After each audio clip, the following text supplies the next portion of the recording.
什么时候的事？前天晚上，是匿名举报，举报唐主任写虚假病历，隐瞒病人病情。核实了吗？属实。薛正伦。而且举报人不仅联系了医务处，还给院长写了举报信。现在院长要医务处查这件事情。真是没有一天太平的日子呀。刘副院长，还有更糟的。那还是请血液科的来会诊一下。好。好。主任，查完了吗，北丽？科里都查完了，昨天有几个出院的，还有几个术后病人在 ICU，想让我们周老师去看看。情况怎么样？病人情况都比较稳定，有2个下午的转科。啊，那很好啊。哎，要上手术了吧？早上排了哪一台？主任，今天没手术。今天没手术啊？老的病人都做完了，新的都是择期，还在完成术前检查。那今天我们没事干。哎，主任可不能这么说，一会儿肯定冒出一大堆事儿，咱们闲不了。你瞎要是都呢？没什么事儿的话，要不咱们商量个事儿啊？什么事儿啊？这个亮小波呢，现在就算正式的进入了咱们重病组了。咱们重病组呢，现在就是有了2位副主任医师了啊。现在要确定一下，如果主任不在的时候，那谁是2把手？主任，老秦虽然年纪比我大，但是我们年资差不多。我又比他年富力强，我比他认真负责。行了，别往自己脸上贴金了。我是实事求是。哎，主任，你说。主任，要不这样，反正现在我们也没事儿，不如一会儿来一个科内比武，比个人出来。好办法，是个好办法。加油！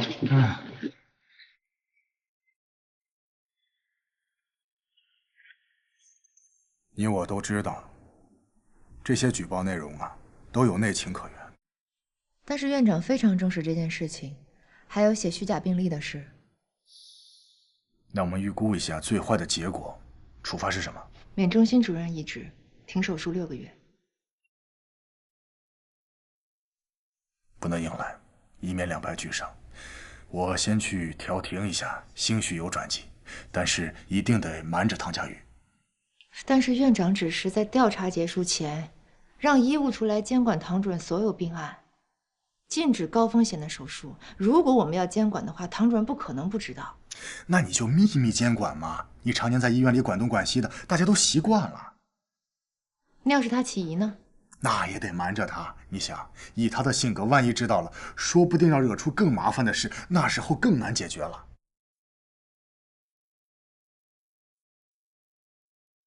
好吧，那我找个理由，不让他知道。手术是外科的看家本领，缝合是手术的重头戏。今天我们组内比武就比缝合。那个比赛的内容是谁在猪心上首先完成奔透手术的主要缝合，谁就是我们重病组的2把手。平时这个工作呢，在手术台上需要医助，防止拉线才能完成，但是今天需要你们独立完成。我觉得这事儿还是挺难的，所以2位各尽其能吧。哎，在比赛之前有什么垃圾话要对对方说吗？小菜一碟，放马过来。谁怕谁呀？有什么本事尽管使出来。行了，既然小波已经把话喷完了，那我们就3、2、1，开始。主任，你觉得谁能赢啊？这才刚开始，不过6从前可是宋那儿的主要担当。要不咱赌一手？你就赌。好。哎，好了，谁能赢？往前，1、2、17、9。梁小波，加油啊！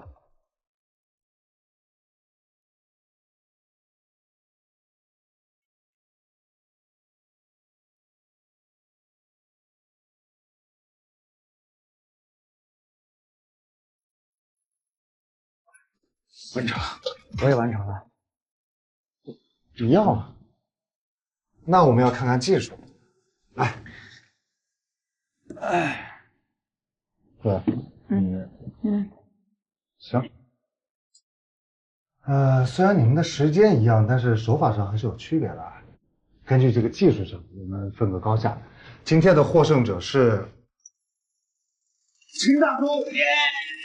哎，谢谢捧场，谢谢捧场，谢谢2楼的朋友们，谢谢4楼的朋友们，谢谢对面的朋友，算你赢了，要尊老爱幼。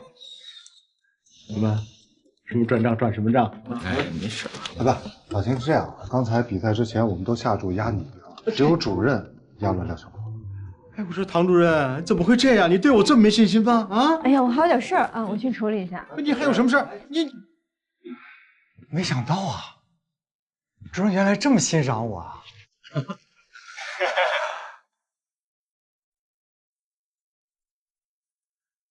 喂，刘峰，如果有人喜欢你的绯闻女友，你不会介意吧？哎呀，我介什么意呀？我跟唐佳瑜啊，可什么事都没有。哎，你说的是唐佳瑜吧？哎，我可没说是谁啊，你不介意就好。他我可了解，你可千万别玩火。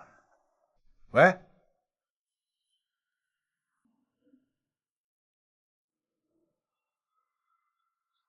唐主任，叶主任。啊，你是来做书签访视的吗？不是，我是专门过来找你的。找我有事吗？下班以后，你有时间吗？应该有。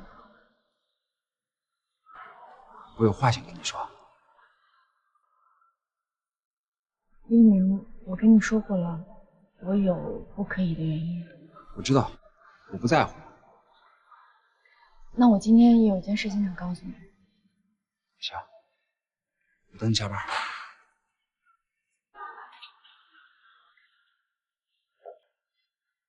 主任，急诊有个病人，那你现在有没有时间过去看一下？去看一下。哎，唐主任，我带你过去，14床。病人怎么回事？一个藏族男孩，21岁，叫扎西达瓦，花干严重，做超声怀疑他是单心房和单心室。好，我来看一下。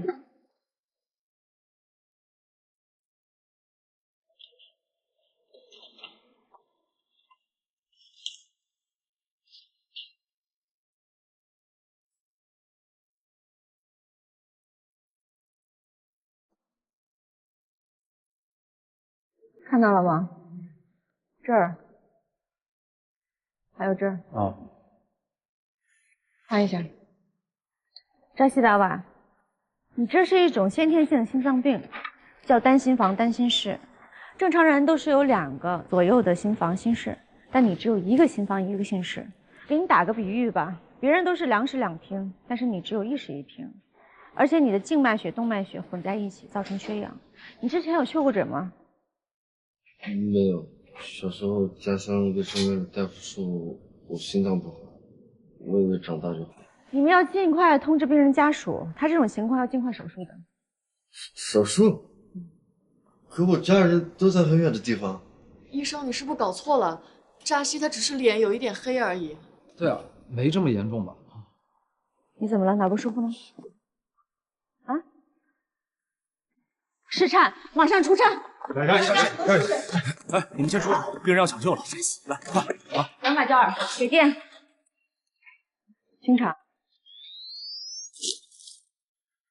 再来一次，2把胶耳，补救，恢复窦性心律了。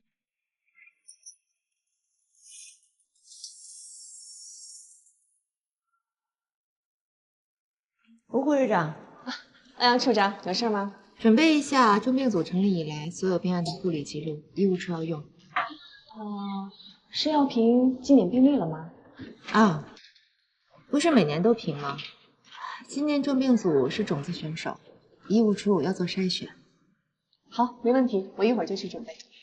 唐主任呢？哦，在办公室呢。虽然除颤除回来了，但是病人的情况并不乐观，需要尽快手术。从 CT 的检查结果来看，是完全符合超声的诊断，是一个单心房单心室。可是病人21岁了，这个病从出生没多久就应该会有症状，应该很快得到确诊和手术治疗，不然的话容易夭折，能够拖到成年真的是很罕见。其实这样的情况在西藏并不罕见。什么意思啊？西藏的海拔高，加上医疗条件有限，先心病的发病率高于全国平均水平。那年我去做援藏医疗，筛选先心病患儿，很多孩子到了成年之后都不知道自己得了病，所以我想，扎西应该小的时候就有了症状，但由于当地人的肤色偏深，他和他的家人都没能重视，才拖到了现在。原来是这样哈。哎，欧阳，有事吗？啊，医院筛选经典病例，我在各科抽查。我刚才听急诊说你又收了一个新的病人。啊，我可以旁听一下吗？不打扰你们。当然没问题了，坐吧。我自己来，谢谢。担心房担心室，除了手术，没有其他的治疗方案，所以我决定了，准备采用全腔静脉肺动脉连接术，在体外循环、心脏不停跳的基础下进行。刘院长，我怎么完全听不懂你在说什么呀？什么举报人？我不知道啊。这里就我们俩，玩这套，有意思吧？多大点事儿，还匿名举报？全世界不用猜都知道是你，这么做对你有什么好处啊？你想啊，连小学生都烦给老师打小报告的同学，在单位里谁会喜欢举报的人呢？那也不能放任个别人胡作非为，没人管吧？哎，既然是匿名举报，刘副院长凭什么认为我就是那举报人呢？我不拐弯抹角了，我只说，以后心脏中心露脸的事儿，比如上个电视节目、做个采访、专访什么的，都让这个举报者露脸。毕竟，唐家瑜一开口就会惹麻烦，倒不如让这个伶牙俐齿的举报者来代劳。你说呢？刘副院长，您这么有诚意坦白，举报者难免要动心呐。不过，如果啊，仅仅是如果我就是举报人的话，除非加上一点，我才能答应。这才是职业的态度嘛。说吧。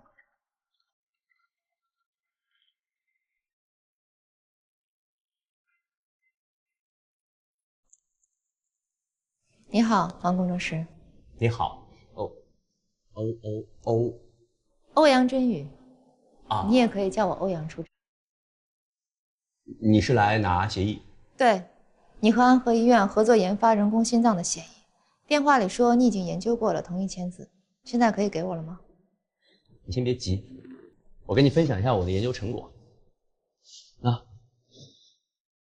我之前呢，我一直在试图改变这个线圈的绕法啊。后来我突然发现，其实去改变一下主动悬浮和被动悬浮的比例，就可以解决这个问题。当我们找到一个合适的分寸的时候，有可能就可以达到唐主任所说的，把人工心脏的直径缩小到50毫米以内。这个公式看到吗？用这个公式演算就很容易得出这个办法。但是，当然这其中还需要一些别的因素的配合。你是不是听不懂？对牛弹琴。哎呦，现在可以签字了吗？你为什么老是板着一张脸啊？现在呢？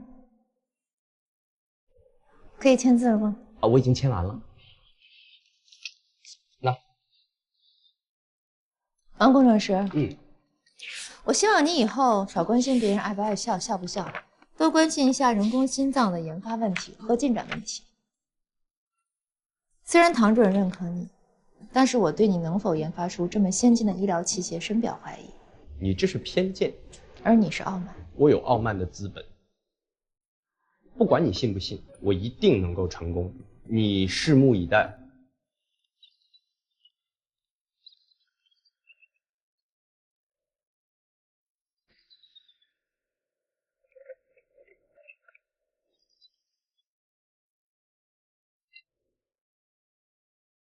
哎，你怎么来了？唐家瑜替薛老写虚假病历的事儿，你知道了吧？知道。这事儿，本人匿名举报了。举报的人是宋主任，是个人都知道是他，他还匿名。他还把唐家瑜做的血友病人手术、全主置换手术一并告诉了院长，说这是拿患者的生命开玩笑，属于危险行医。那后果严重吗？最坏的后果，唐家瑜免职，停手术6个月。这么严重？这事儿，你先别告诉他。你也帮我想想办法，我怕这次啊，我保不住他。扎西，现在感觉怎么样？哦，心脏不难受了。你怎么不吸氧啊？我们在排练，明天要去草莓音乐节演出。谁告诉你们他还能参加演唱会啊？他今天发生的是失颤，心脏已经停止了，就是因为他在急诊，所以才抢救过来。如果在医院以外，人就没了。你们还当是小事吗？可我们都排练好几天了，定金都收了，要是不去的话，这是你们自己的事情，你们自己去处理。我来呢是要跟我的病人说一下关于手术的事。扎西，我是你的主治医生，我建议你明天就手术。你的心功能已经开始下降，越早手术你越安全。手术后，我就是2室2厅了吗？不能，你的情况只能做功能性矫正。我会在你的心脏外面连一根人造血管，让静脉血不经过心室，直接进行养合。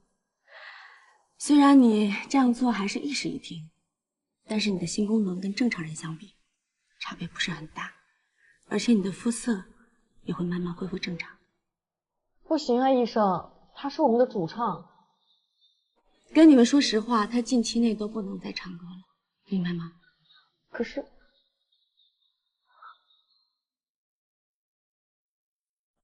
医生，我可以自己签字吗？特殊的情况是允许的。等一下，秦医生会跟你说一下手术的注意事项。你要多休息。你们差不多也别待太久了，病人需要休息，知道吗？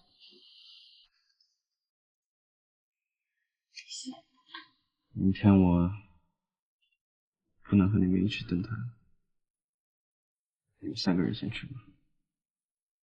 你可以唱歌，庞伟也可以。乐队的前途很重要，我们这次收了定金，如果不去演的话，以后就没有办法在圈里混了。快回去排练一下吧。那我们先走了，走吧，扎西。明天好好唱，走吧。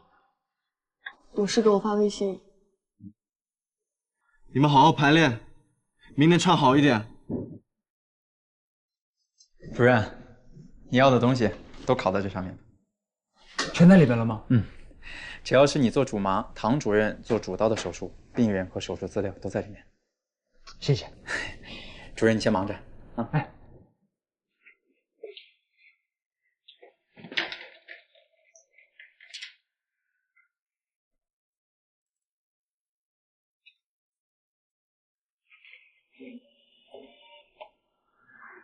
喂，叶一鸣。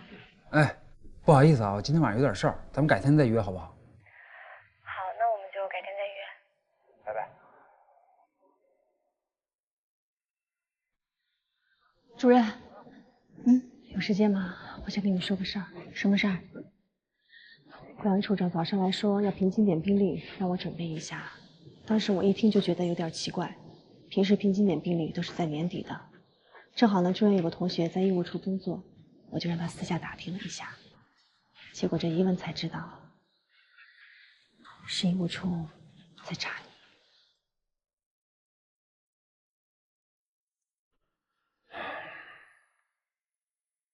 佳宇，真是你啊！打你电话不接，信息也不回，我只有在这儿等你了。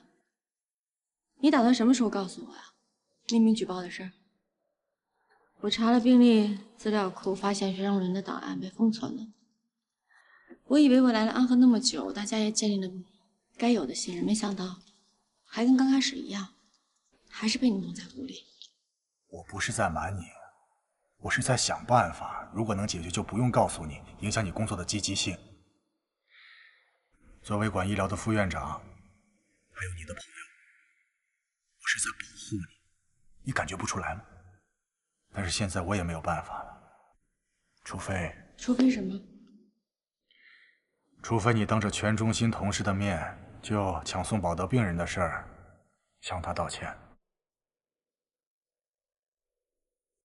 还有，向大家保证，今后每一台手术都要符合规定，不再冒险。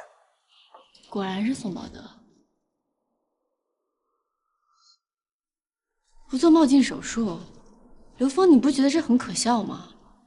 是，答应这个要求就是很可笑，还很丢人，但总比停职停手术要强吧？你说什么？要停我的职，停我的手术？这是最坏的结果。要真走到这一步啊，整个重病组就要移交给新上任的主任。到时候你就会变得孤立无援，所有的事情都要从头再来。你想想。让我想想吧。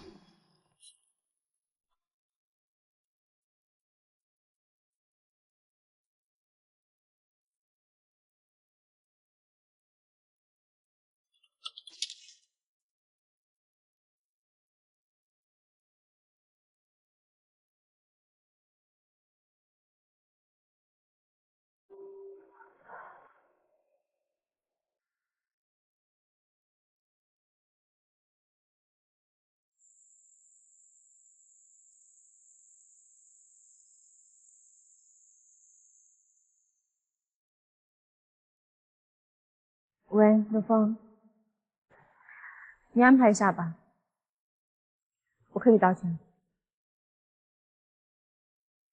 都查完了吧？查完了。今天上午排了扎西达瓦的手术。对了，有个事儿忘跟大家说了。今天手术之前呢，开个早会。在会议中心，15分钟之后呢，你们先过去，我去准备一下。李主任，开会在办公室就行，干嘛去会议室？不是我们重病组的，是整个心脏中心。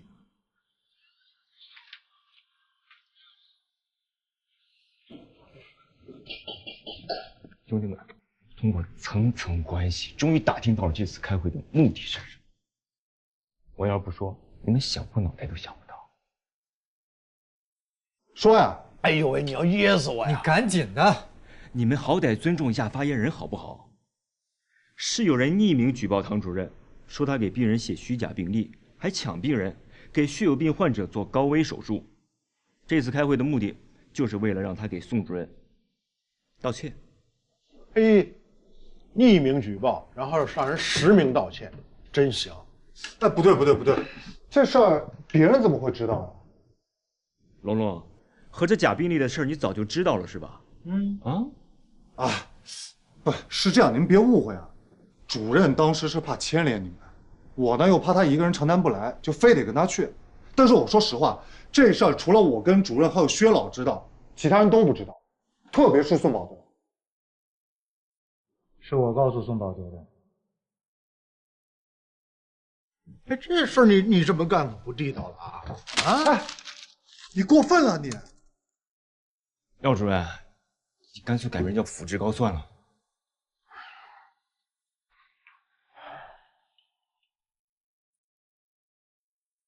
是我害了唐主任。我当时真心不该这么做。我错了，我郑重向大家道歉。哎，廖晓波，你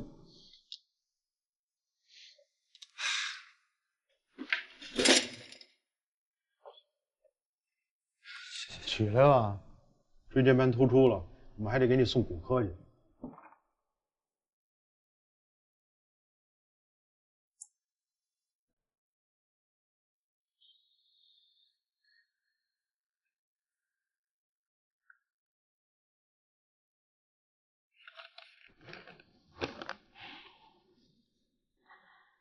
今天耽误大家一点时间，把大家约在这儿，我是要说一点事儿。我要跟宋宝德主任道歉。唐医生，大点声。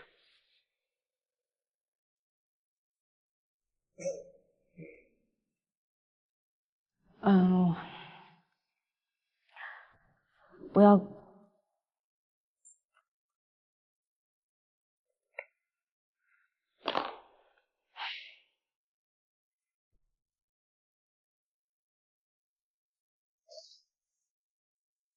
我刚才在休息室花了近10几分钟，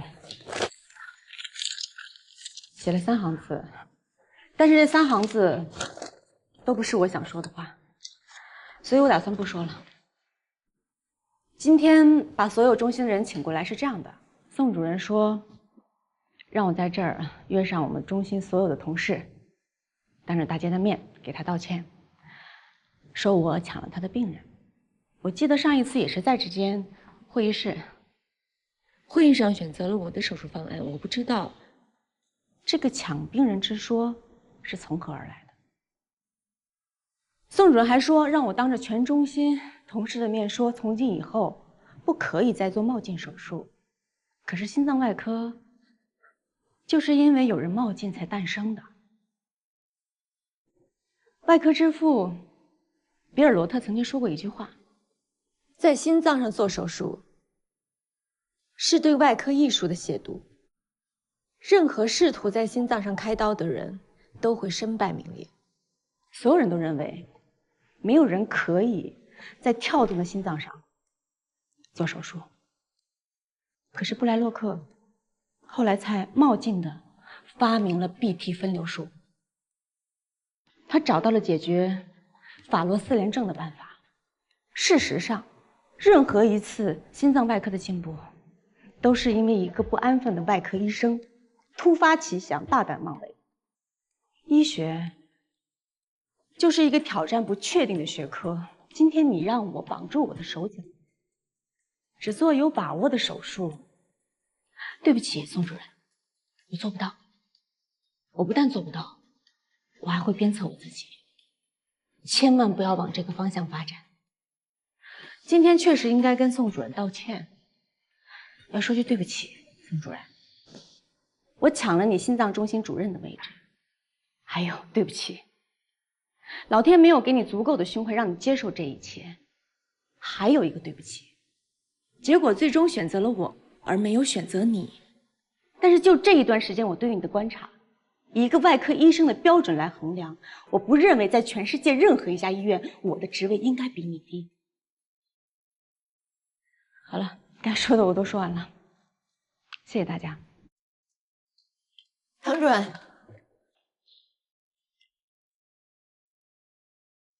今天的事情你要有心理准备，没那么容易收场。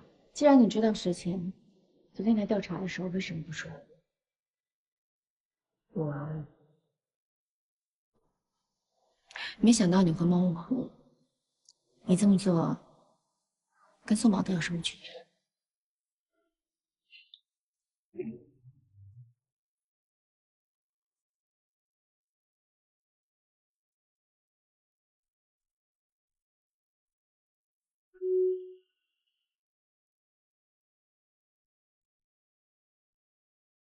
是你们不是去演出了吗？没有主唱演什么？这个不是丢人吗？对不起啊，昨天我掉钱眼里了，是庞伟骂了我们才。哦，你看，你不是平时都不说话的吗？你说他们什么了？我说我们是一支乐队，一个都不能少。对呀，要演就一起演。扎西，你在手术台上要记住，我们是一支乐队，一个都不能少。一个都不能少，一个都不能少，一个都不能少。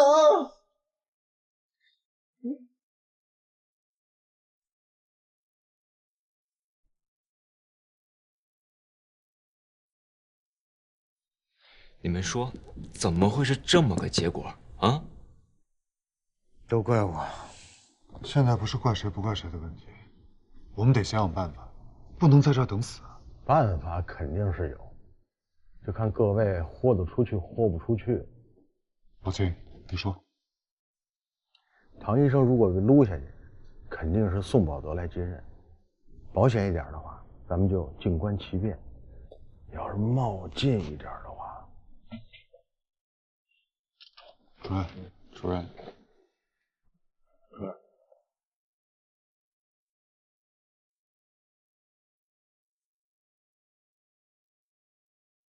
那个，今天本来想任入府中的，结果失败，让你们见笑了啊。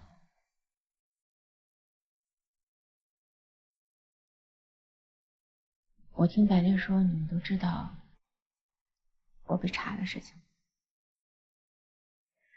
再加上刚才在会议室，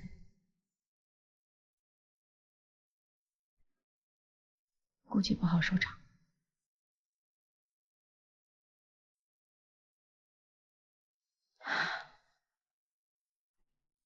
我不知道今天这台手术是不是我在安科的最后一台。如果是的话，我想提前在这儿跟大家唠叨几句。咱们的关系最开始没有开得好头，但是走到今天，我可以坦诚的讲，我真的非常高兴能跟你们在座的每一位共事，因为你们都是很出色的医生。我也特别感恩，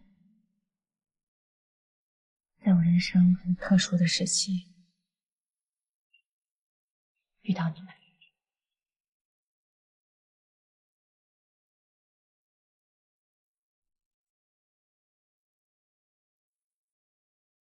我这个人嘛，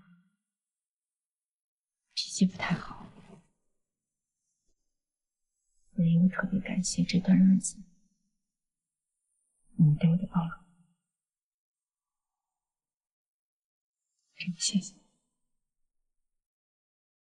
好了，说到这儿了，准备一下，开始手术了啊！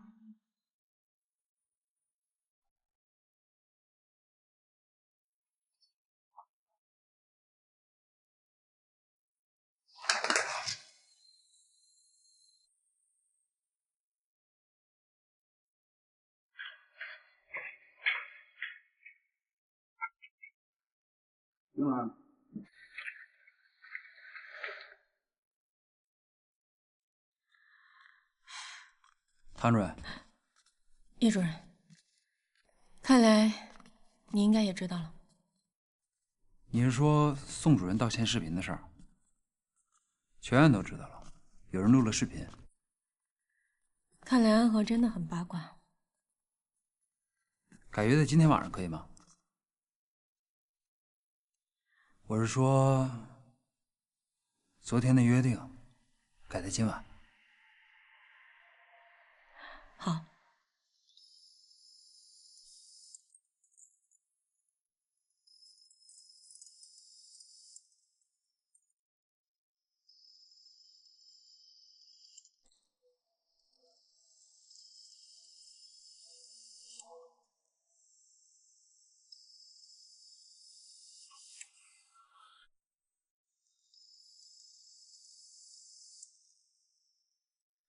剪掉吧。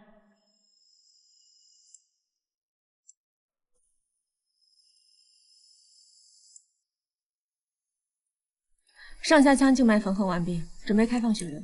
麻醉，帮我测一下血气。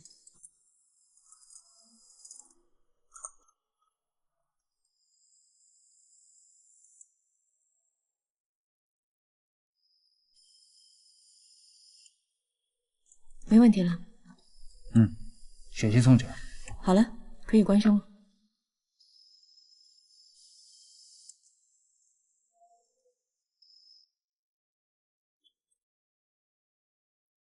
如风，也有好消息，我第一时间来通知你了。王汉明昨天把合约撕毁了。什么？你先听我说。他要求在合约里面加一条，合作方必须是你唐家于主任。你知道，这合约一直是欧阳在张罗的，所以你知道是怎么回事了吧？我没有想到欧阳会帮我。还有一个人，他连夜把你所有的手术记录全整理出来，还联系每一位病人，把病人的回馈都写了进去。当然，病人的回馈都很好。他把这份材料呢交给了院长，院长也大体看过了，也了解到了举报者的说法是有偏差的。一鸣，最让我想不到的是重病组的医生，每个人写了一模一样的检查，都承认写假病历是他们自己所为，愿意承担和你一样的责任和惩罚。我个神经病啊！接下来，你想知道院长对你的处理吗？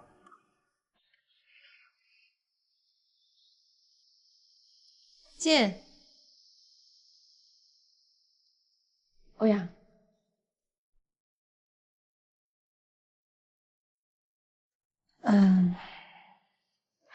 谢谢你。是你说服王海明的吧？不是，是他自己愿意帮你。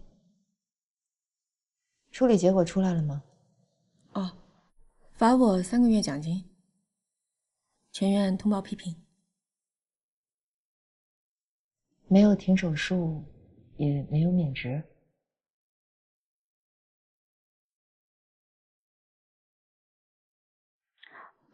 我就是来说声谢谢，没什么事儿，我先走了。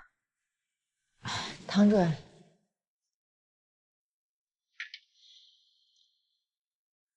我和宋宝德不一样。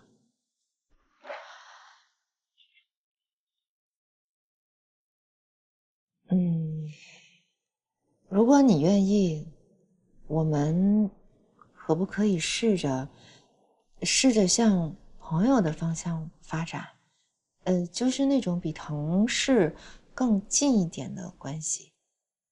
我不知道你愿不愿意。好啊。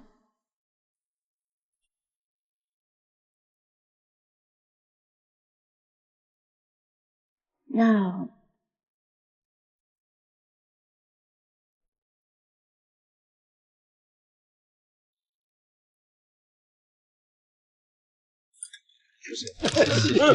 主任，哟，哎，3个月的奖金对于你这种富婆来讲，那简直就是毛毛雨啦！真是太好了，主任，大家终于可以松口气。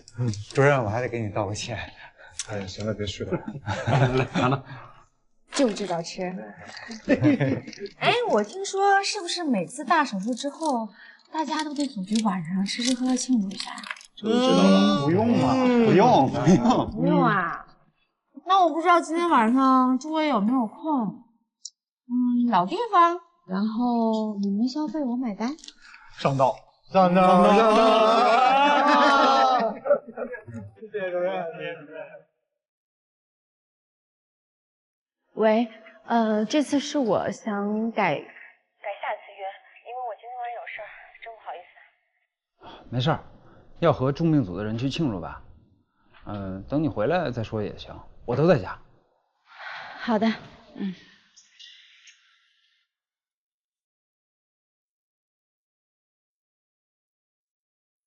宋主任，我暂时不想去了，我想跟唐主任学习手术技术。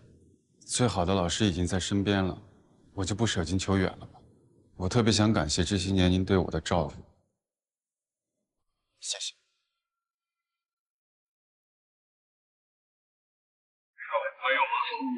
谢谢啊。给我来一杯苏打水，谢谢。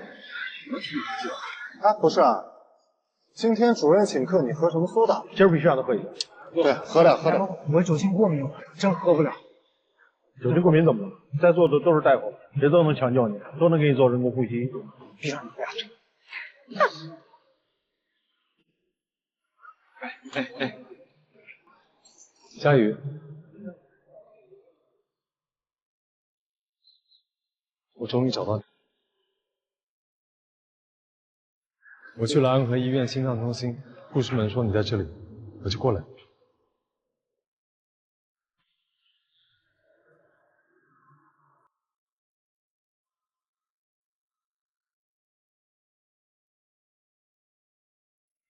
你不跟同事介绍一下我是谁吗？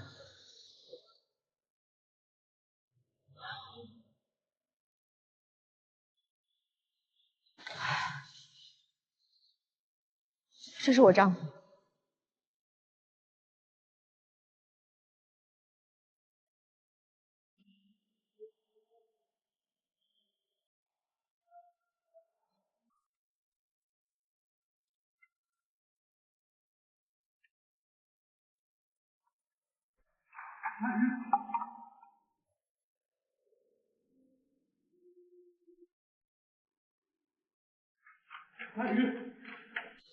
小玉，你听我说，好说的，你把人带到家里来了吗？那不是我，哎，我，哎呀，不是你杀人的吗？是他叫进来的，不是我。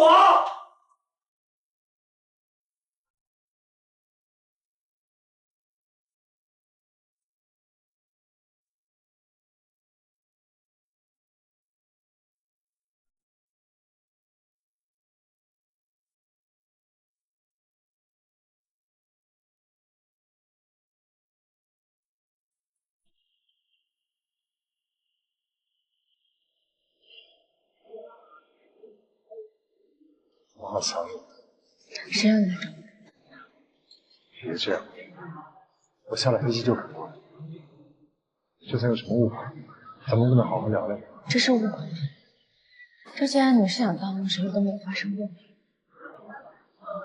我知道，之前是我的错，但是我这次回来是希望。喂。好，我知道。对，主任完全像是一个单身的嘛。对呀。哎，我跟你说啊，刚才他俩那状态不是主任像，是这俩都像单身。哎呀，其实我们也是过来人。刚才医院来电话说有个连环车祸，急诊室人手不够，让我们回去帮忙。啊？什么时候啊？现在。那我们去就行了啊！你们刚见面，团聚团聚吧。对。人命关天，你们赶紧走吧。快点。我们那个行，我们还点了酒啊。不好意思，哎，没事啊。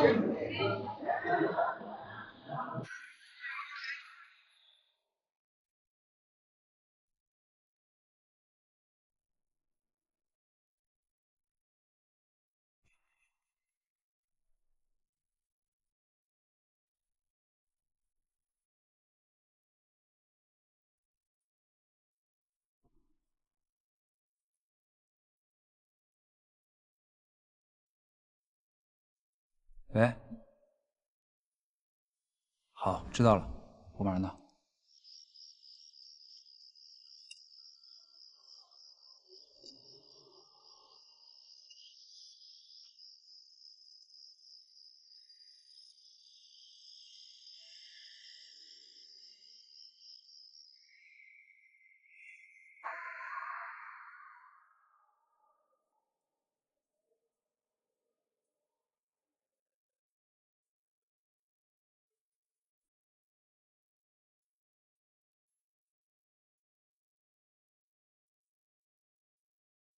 哎，患者情况怎么样了？还算稳定，等你过来。好，我知道了。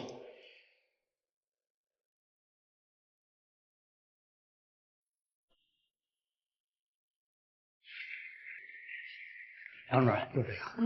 把超声打开，我看一下。你是病人的哦，我是他妻子，这是何墨，我叫李萍。刚才来过一波医生了，他这么严重吗？刚才来的是神经外科，我们是心脏外科。你先别慌，我帮你看看。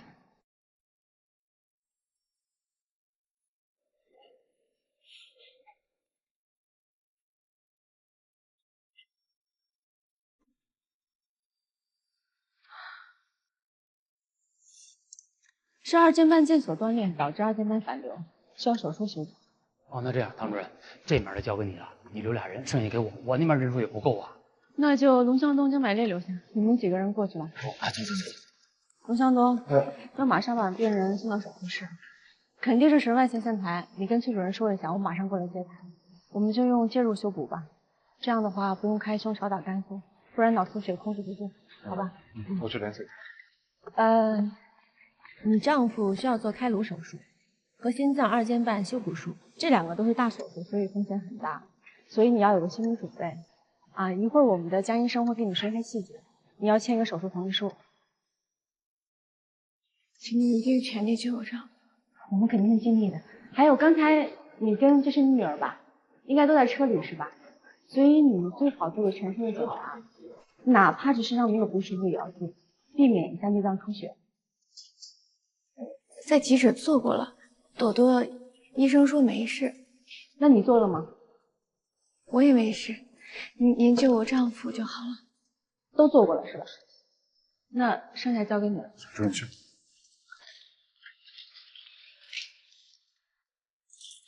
唐主任，叶主任，我一会儿在国外有个手术啊，今晚就会又泡汤了。看来老天爷也不想让我把话说出来。我接个电话。崔主任，甘肃的事情是吧？那我马上过来。我马上有台手术。我今天有件事情跟你说。什么事儿？一句2句说不清，要不然等我手术后，在手术外我们见。好。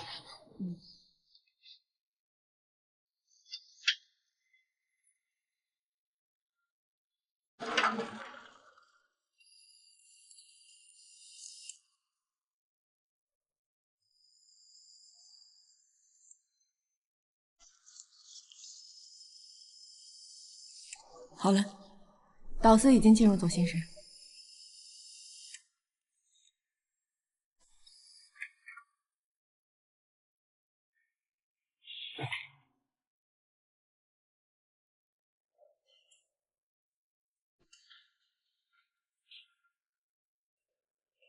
你妈妈呢？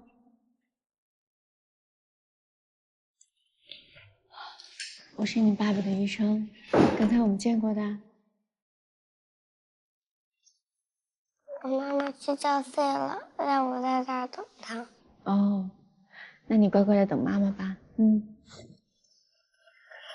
就是她。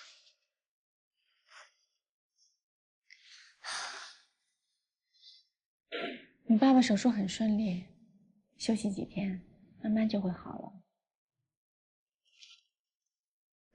舅舅的。舅舅谁？舅舅妈妈。为什么要舅舅妈妈？陶医生。啊。我老公怎么样了？哦，好。手术顺利吗？挺顺利的。心脏二尖瓣已经修复好了，现在人在 ICU， 估计再过2天可以转到普通病房。谢谢。不客气。你的女儿？我女儿怎么了？你还是早点带她回去，早点休息。有什么情况会通知你们。好，那我先回去了。有什么事情您给我打电话。好，谢谢。走啦，朵朵，我们走吧。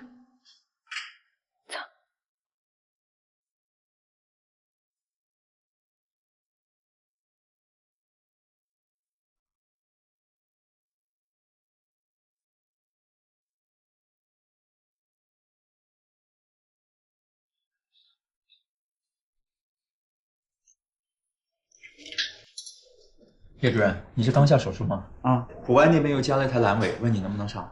我今天约了别人有事儿，要不然你再问问其他人。好像王主任在，那我去问问王主任吧。好，去。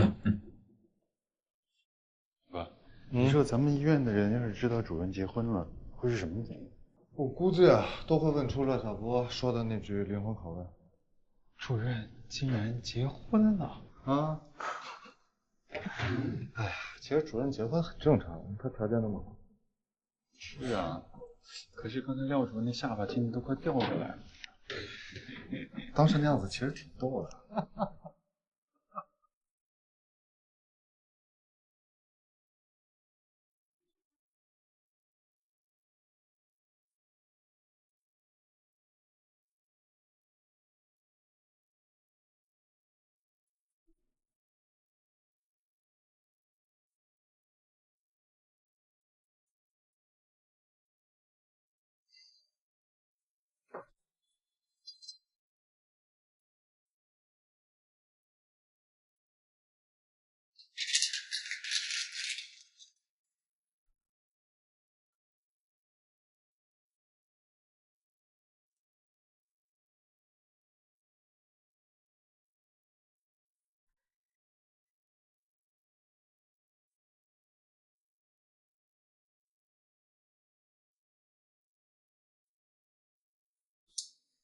哎，绿霞，王主任找到了吗？那你别找了，家的手术我来上。啊，我这就过去。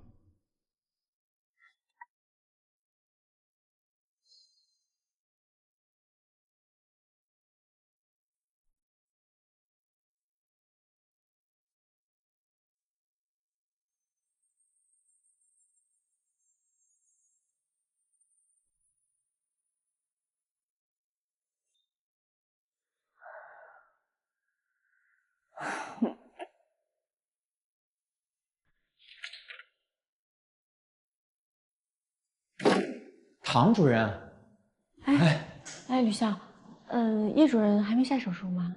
叶主任已经下了，但他又接了另外一台，这估计得做到明天早上。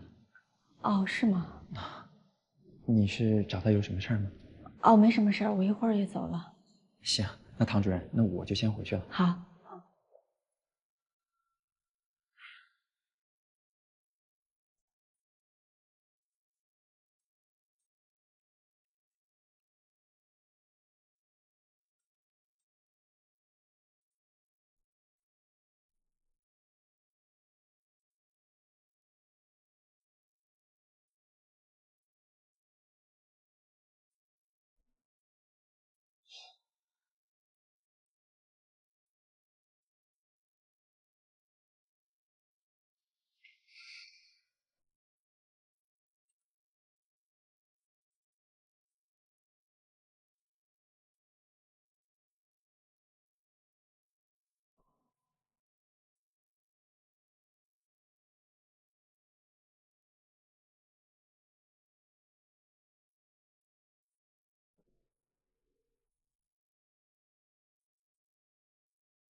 佳宇，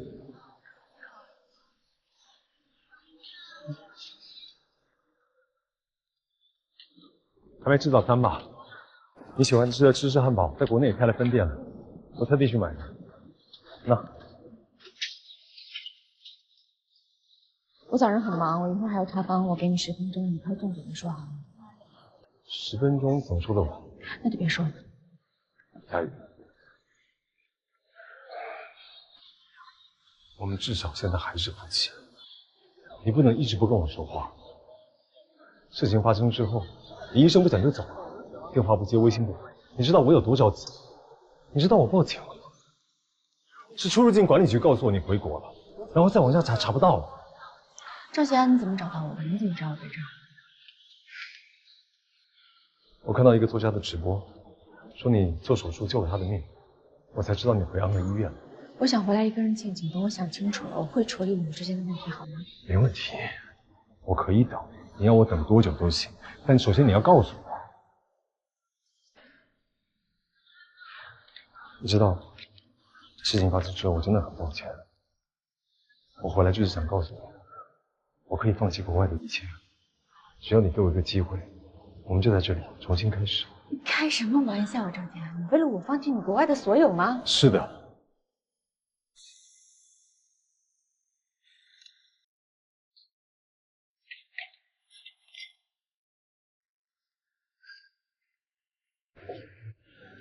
我们结婚9年了，我没有办法想象没有你的生活会是什么样子。我可以放弃所有，但是我不能放弃你。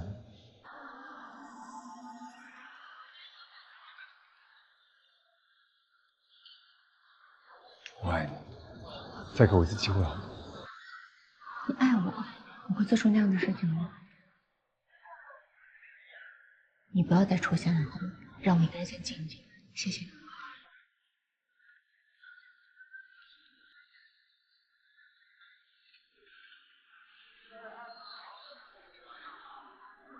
林夏，谢谢。业务处不在这栋楼，你怎么在这儿坐电梯啊？外科大楼和门诊楼有一个连接通道，我从那儿过就行。我是来找你的。找我？嗯。我刚才在外面看见你跟一位男士，谁呀？你是来找我的还是来八卦的？我是来找你有事儿，看见了就顺便问一下，你不愿意说就算了。他是我丈夫。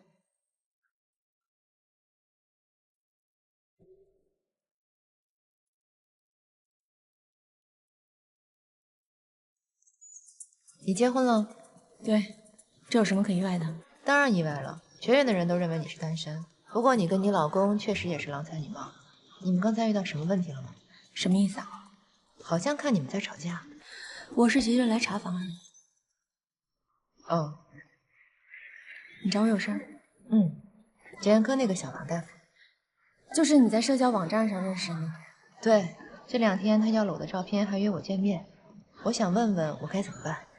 你找我来就是问这个？我怎么知道？我还急着要查房呢。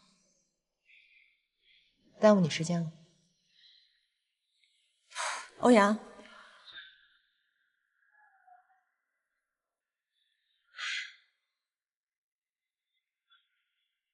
现实中的人，哪怕是和你朝夕相处，也不一定可信，更别说是在网上只聊过几句的陌生人。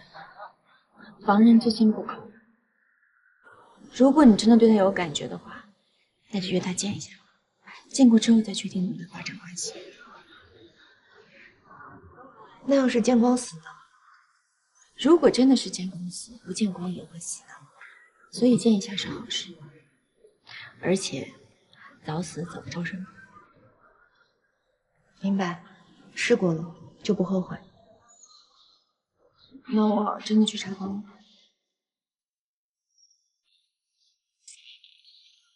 谢谢。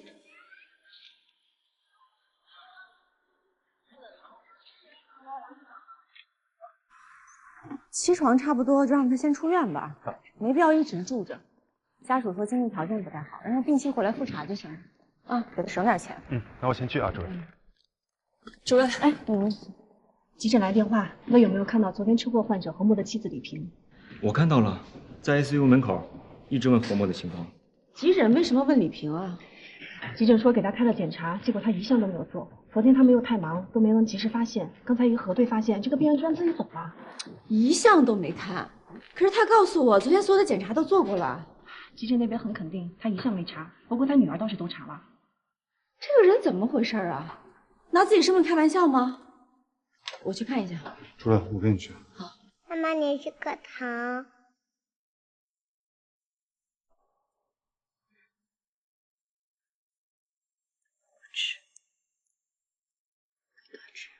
啊！医生阿姨，乖。雨萍，昨天急诊给你开的检查，你为什么不去做？我没事儿。你都没检查，你怎么知道没事儿？车祸很容易导致内出血的，你这样逃避检查是很危险的。马上去做检查，单子还在吗？在呢，我真没事儿，不检查了。作为医生，我强烈建议你去检查。如果你真的这么坚持不愿查的话，你需要去趟急诊，签个字，说你是自愿不检查的，这是医院的流程。行，我去签字。多多，我不想你得听医生阿姨的话。丽萍，你看你孩子这么小都知道要听医生的，你还是做一下检查吧。如果昨天开的检查单子丢了，我现在可以给你补。我说了我不做，你们偏要我做检查，受伤的是我老公，你们为什么一再的让我去做检查呢？怪不得说医院乱收费则。怎么办，主任？还能怎么办？这对母女真的很奇怪。走吧，回科室。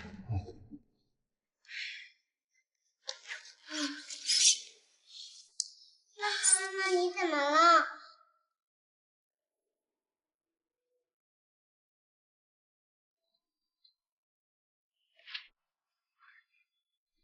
刘院长，告诉你一个好消息，你申请的国家自然基金的项目通过了。哦，这么快？你什么表情？这可是国家自然基金，多少人打破脑袋都想要的，你怎么一点反应都没有？我有反应啊，就是有点意外。能批下来当然好了。没劲，我还想说亲自过来告诉你，让你感恩戴德，请我吃顿饭呢。行，过一阵子请你吃饭。那还差不多。你呀，比唐佳瑜强。我昨天帮他这么大的忙，听说他晚上请客喝酒，竟然没请我。看你这表情，八成他也没请你。我说过吧，她这个女人就是没心没肺。行，我跟她说，让她单独请我俩吃顿大餐。唐主任，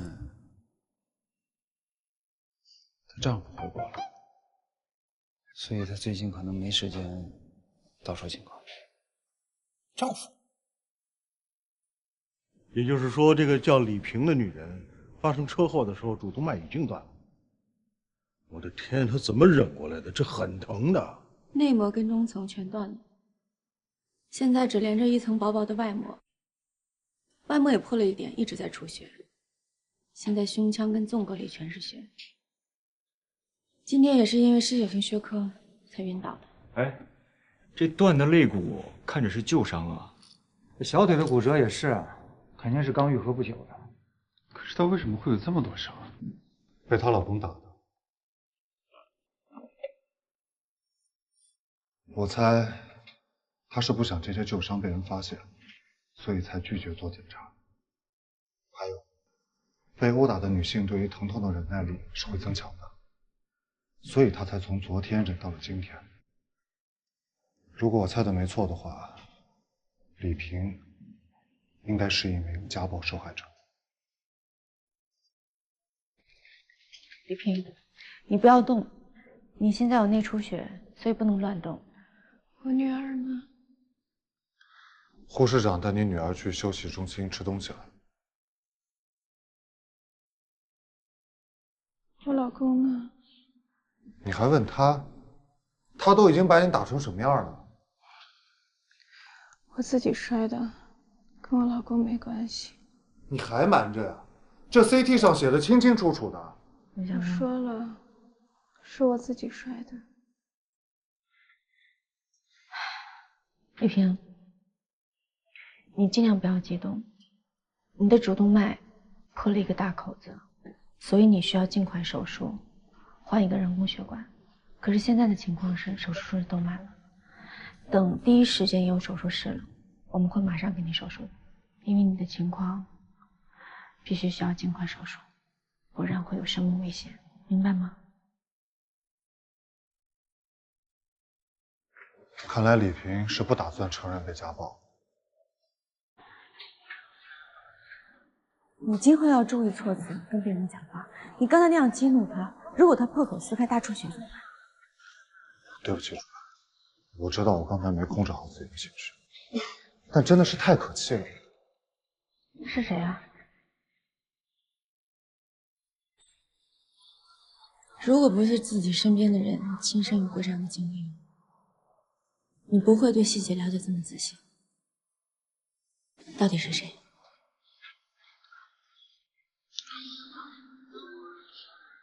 我妈。如果她当初没有勇气跟我爸提出离婚的话，那么她现在也许也躺在病房，甚至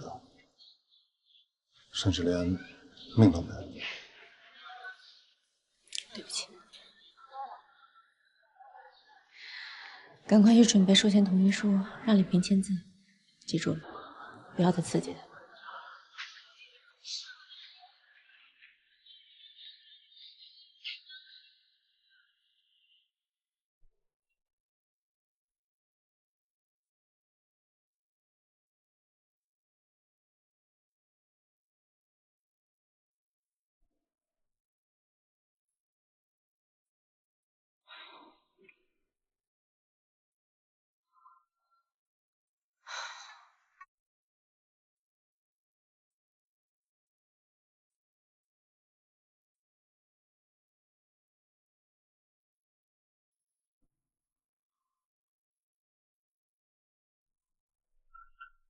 你找我，什么事儿？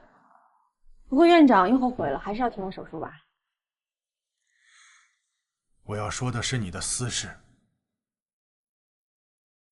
你都结婚了，有老公，老公都追来了，你也不跟我提一句。不是，这事儿谁告诉你的？欧阳是吧？什么意思？欧阳都知道了，我居然不知道。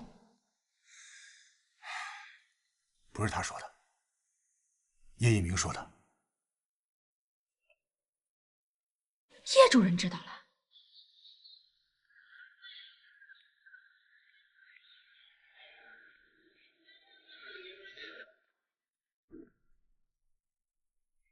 进。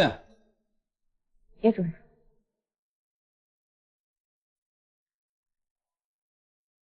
你已经知道了。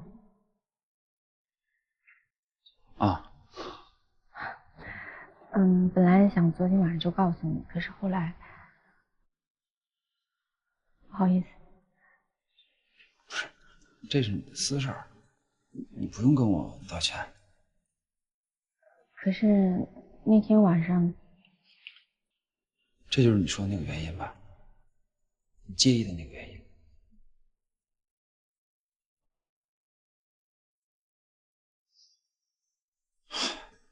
其实，结婚挺正常的，对吧？不是什么难以启齿的事儿。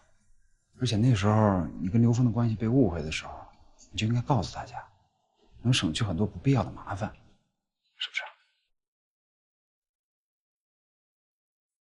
当然，这看你嘛，我不是要勉强你。你还有什么别的事儿吗？我一会儿还要抬手术呢。啊，好。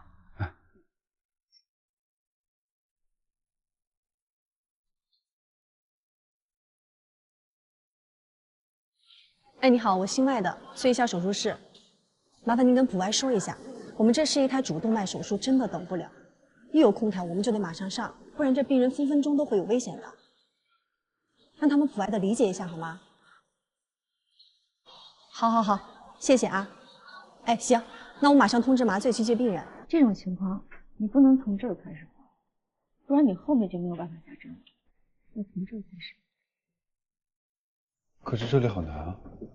对你来说当然难了，所以主任才手把手教你。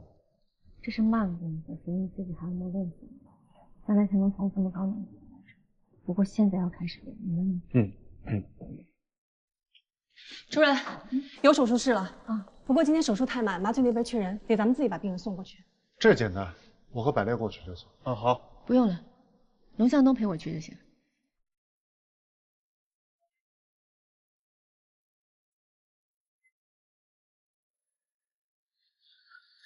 张医生，手术要恢复多久？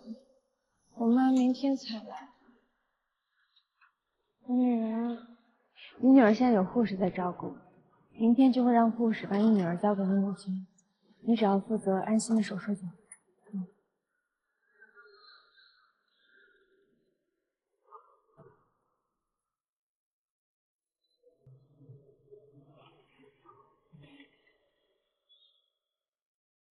行，那主任，我先去手术室准备一下，跟我去趟2楼。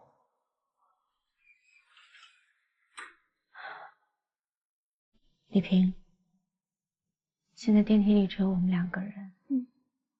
如果你需要我帮助的话，可以告诉我。帮助？我可以帮你报警。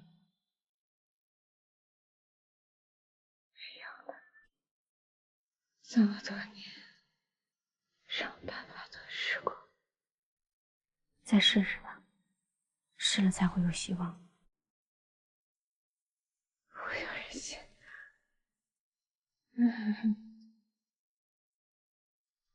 那你女儿怎么办？你总要为她着想一下。小朵，你知道，和睦打我的时候，没人想懂。我可以确定的告诉你，你女儿什么都知道，是她告诉我让我救救你。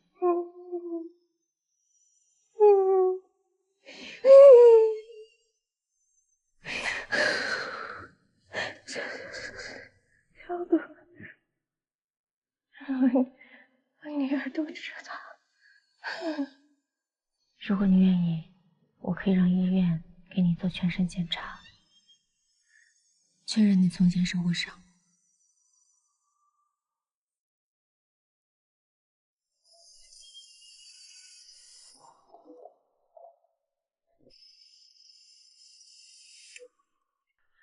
对了，伤口增大了，正在大出血。别肝素，马上上体外循环。手术刀。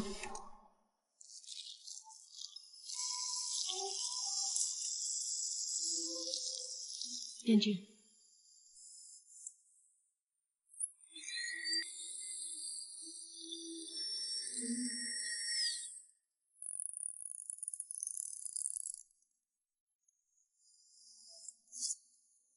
大出血，按住，肾上腺素，快，快止血，试颤，除颤器。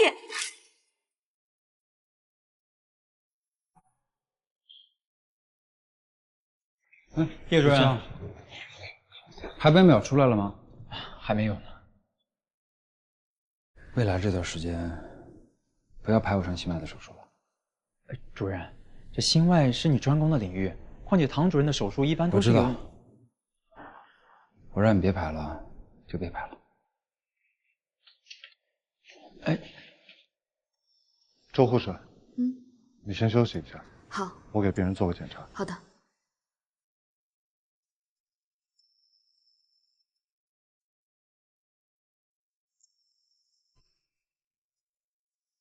何墨，我来通知你2个消息。因为车祸性质严重，警察要求医院提交你所有的检查结果。可惜，在你的检查里完全查不到酒驾的证据，所以你8成没事。还有，你老婆也受了重伤，车祸造成的主动脉断裂。她因为害怕别人查到她家暴的旧伤，所以一直不肯检查，拖到了今天。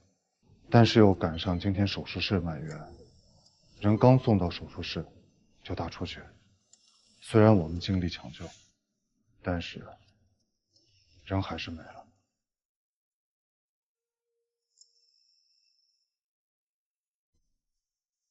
别太激动了，好好养病。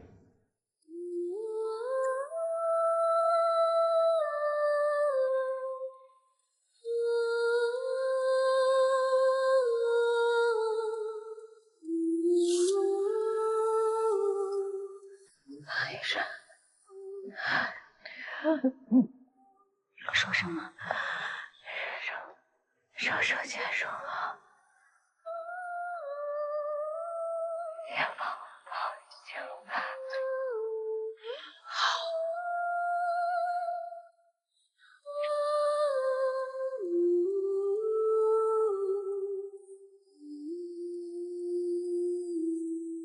主任，李萍的家属都在外地，要明天才能到。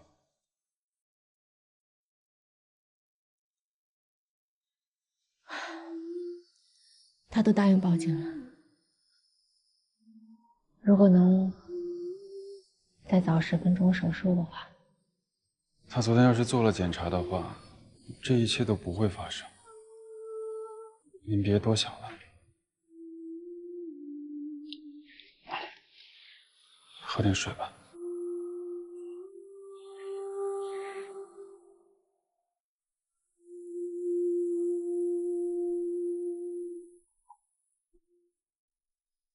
这样，欧阳，哎，他们都下班了哈？是吗？啊，哦，你有事儿吗？有事儿。什么事儿？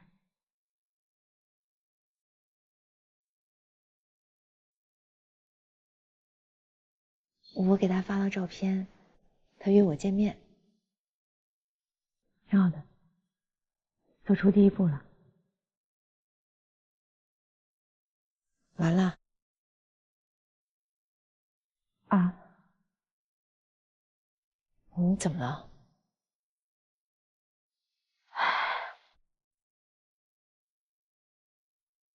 今天有个病人已经到了手术室，大出血，没保住。那我先不说了，我改天再说。没关系，有什么事儿你可以直接说，反正我也是一个人，就当我们聊聊天。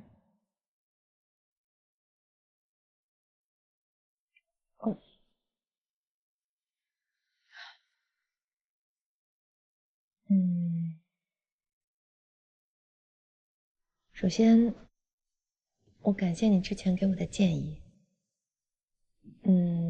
其次，我想请你来当我的恋爱顾问。当然了，前提是你同意，还有就是我真的有恋爱可谈的情况下。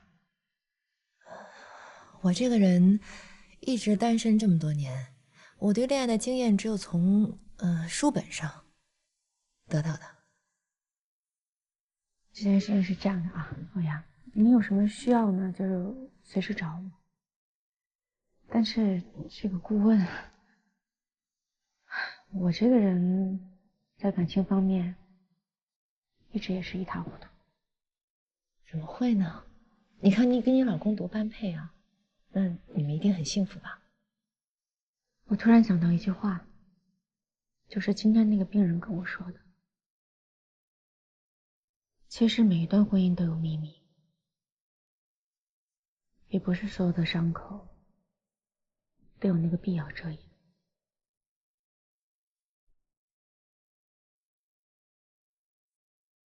我没听懂。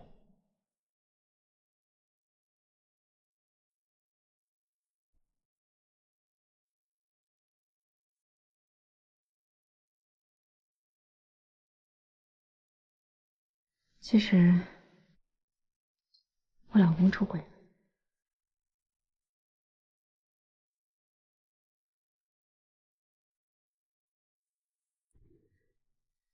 正是因为他出轨了，所以我才选择了逃避。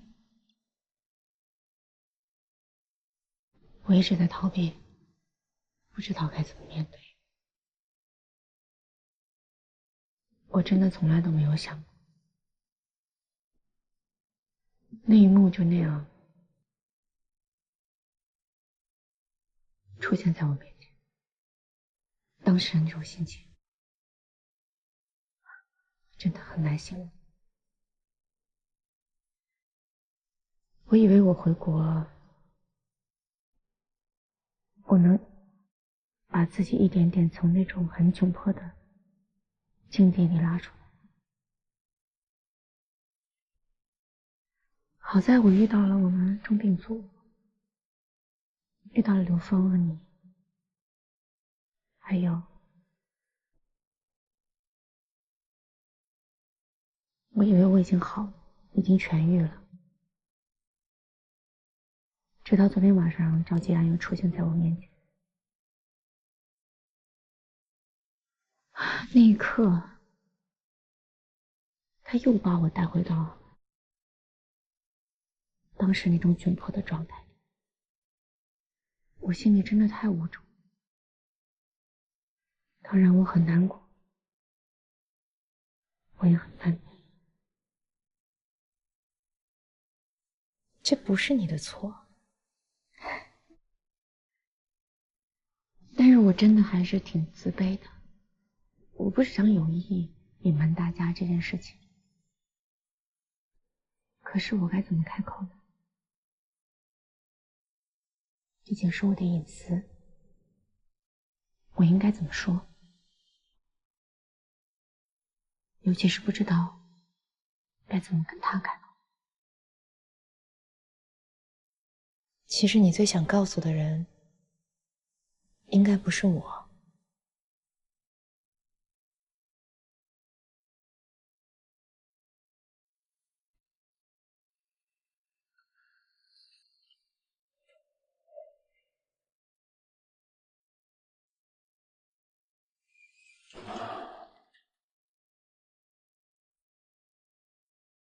下班了。